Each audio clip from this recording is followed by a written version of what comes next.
Hello दोस्तों, स्वागत है आपका उत्कर्ष आईएएस एकेडमी में। एक नया भर्ती यहाँ पर आया हुआ है राष्ट्रीय स्वास्थ्य मिशन के अंतर्गत जिला रायपुर में।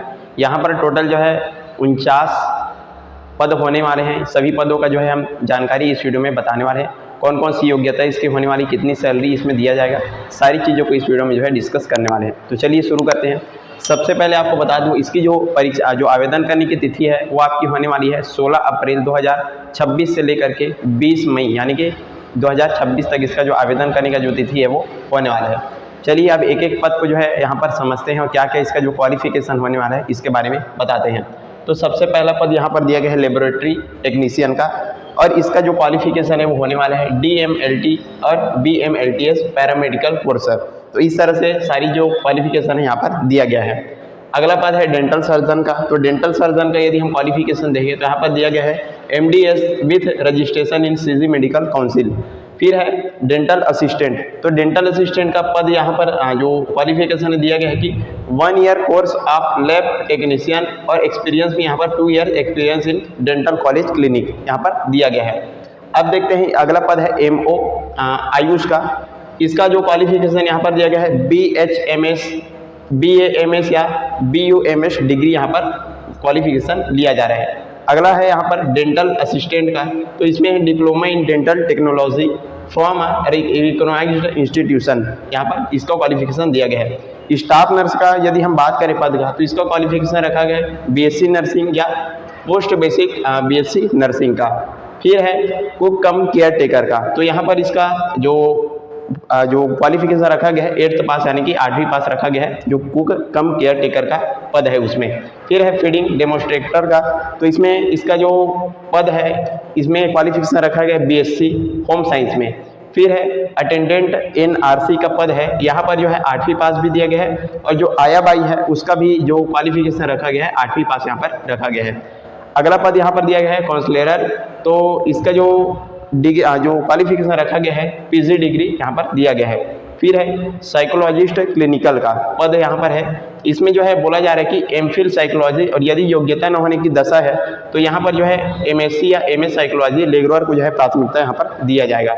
अगला पद यहाँ पर दिया जा रहा है लैब असिस्टेंट का। यहाँ पर इसका क्वालिफिकेशन यदि हम देखें तो जीव विज्ञान विषय में 12वीं उत्तीर्ण यहाँ पर आपका एवं लैब में कार्य करने का अनुभव यहाँ पर आपका जो क्वालिफिकेशन है वो रखा गया है। चलिए अब आगे बढ़ते हैं, अगला पद देखते हैं। तो यहाँ पर अगला पद है ऑप्थेल्मिक असिस्टेंट का। इसके यदि क्वालिफिकेशन की यदि हम बात करें तो यहाँ पर जो है 12वीं कक्षा में विज्ञान विषय से आपको जो है उत्तीर्ण होना चाहिए, और बोला जा रहा है कि नेत्र सहायक में 2 वर्षीय पाठ्यक्रम उत्तीर्ण होना चाहिए।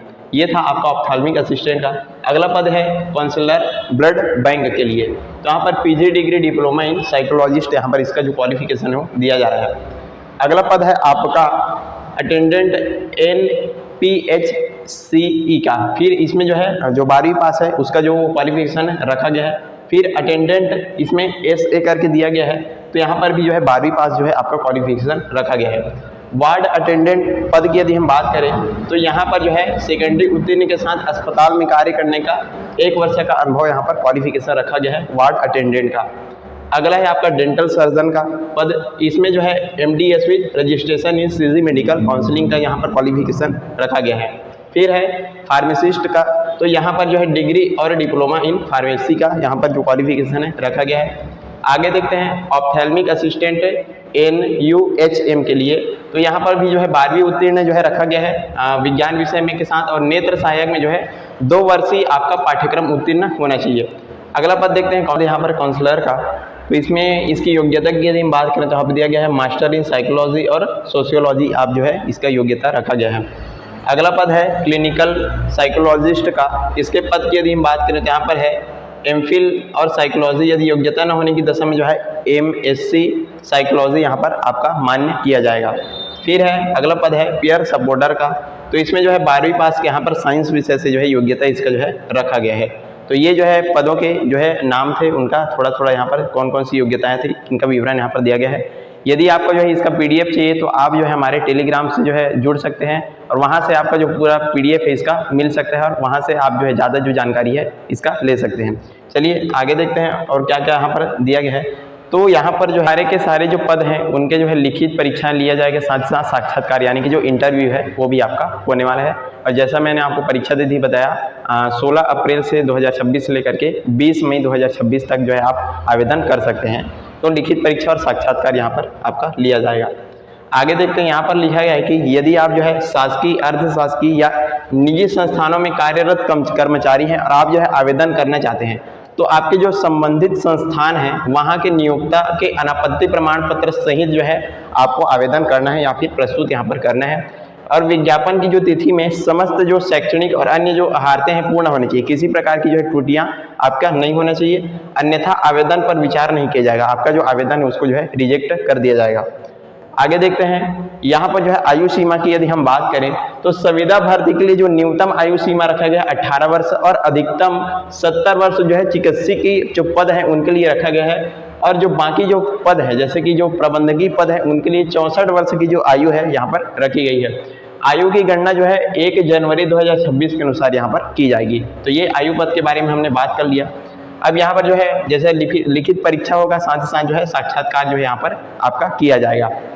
यहाँ पर जो है आपको जो है मूल जो दस्तावेज है उनमें क्या क्या जो है दस्तावेज आपको जो है जो अटैच कर रहे हैं उसके बारे में थोड़ा सा यदि हम बात करें तो आप जो है 8वीं की अंक सूची है, फिर 10वीं की अंक सूची, फिर 12वीं की अंक सूची है, फिर है निर्धारित जो न्यूनतम जो शैक्षणिक योग्यता है प्रत्येक वर्ष की यहाँ पर अंक सूची आपको अटैच करने हैं। फिर है निर्धारित वांछनीय शैक्षणिक योग्यता की अंक सूची है। छत्तीसगढ़ काउंसलिंग में आपका जो जीवित प्रमाण पत्र है उसको यहाँ पर जो है लगाना है। फिर है जिला मेडिकल द्वारा निर्धारित प्रारूप जो है इसमें लगाना है आपका। यदि आप जो है कोई दिव्यांग है तो उसको भी आपको जो है लगा सकते हैं। फिर है सक्षम अधिकारी द्वारा वैध आपका जाति प्रमाण पत्र, साथ ही साथ निवास प्रमाण पत्र भी आपको यहाँ पर अटैच करना है। इसके बाद आप जो है किसी भी संबंधित जो कार्य है उसमें अनुभव है और आपके पास अनुभव प्रमाण पत्र है तो वहाँ पर आपको जो है अटैच करना है। पहचान पत्र के रूप में जो है आप आधार कार्ड, ड्राइविंग लाइसेंस या भी वोटर ID कार्ड जो है इसमें लगा सकते हैं। चलिए आगे देखते हैं, यहाँ पर जो है प्रतीक्षा सूची है तो कुल स्वीकृति पद के जो है 20% अभ्यर्थियों को प्रतीक्षा सूची में जो है रखा जाएगा ताकि भविष्य में रिक्त पद होने पर तत्काल यहाँ पर जो है आपका जो पद है वो उसको भरा जा सके। आगे यहाँ पर दिया गया है कि शैक्षणिक योग्यता जिस संस्था से प्राप्त है उस संस्था का UGC, AICTE एवं संबंधित जो काउंसलिंग से मान्यता प्राप्त जहाँ पर होना अनिवार्य रखा गया है। और ये जो है आवेदन का प्रारूप है और जो पोस्ट के द्वारा जो है आपका जो आवेदन है उसको लिया जाएगा। आवेदन के प्रारूप की यदि हम बात करें तो यहाँ पर जो है आपका जो आवेदक है, जो भी आवेदिका है, उसका पूरा नाम हिंदी में और यहाँ पर दिया गया है। फिर पिता का नाम या पति का नाम दिया गया है, माता का नाम आपको लिखना है, जन्म तिथि आपको यहाँ पर लिखना है और यहाँ पर सबसे ऊपर में आपका फोटो रहेगा और उसके ऊपर जो है स्वप्रमाणित जो सिग्नेचर है उसको भी यहाँ पर आपको कर देना है। इसके बाद जो स्थानीय निवासी हैं या नहीं है इसको पूछा जा रहा है। साथ साथ यदि आप दिव्यांग हैं तो यहाँ पर आप लिख सकते हैं।